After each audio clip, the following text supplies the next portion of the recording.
মানবতা বোধ থেকে এসেছি। আমাদের দেশের এত মানুষ আজকে বন্যা কবলিত হয়ে এত কষ্ট করতেছে, তো আসলে ঘরে থাকতে পারিনি, এজন্য ছোট বাচ্চাকে নিয়ে চলে এসেছি। কেউ রিকশায়, কেউ গাড়িতে, আবার কেউ ট্রাকে করে ত্রাণ নিয়ে লাইন ধরছেন ঢাকা বিশ্ববিদ্যালয়ের টিএসসিতে। কারো হাতে প্যাকেট ভর্তি চিড়ামুড়ি, আবার কারো মাথায় বস্তা ভর্তি শুকনো খাবার। ছোট বড়, নারী পুরুষ, কে নেই এই মিছিলে। এই টাকাটা আমি জমাচ্ছিলাম উমরা করার জন্য।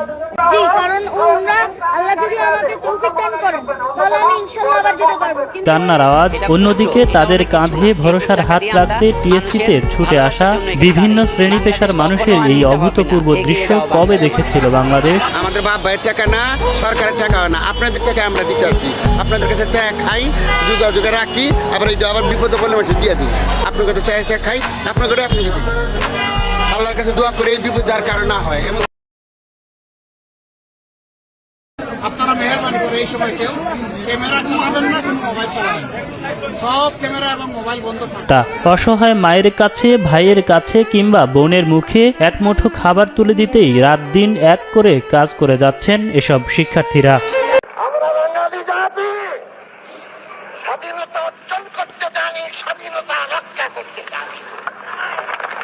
আমরা চীনের গোলাম হব না, ভারতের গোলাম হব না, আমেরিকার গোলাম হব না।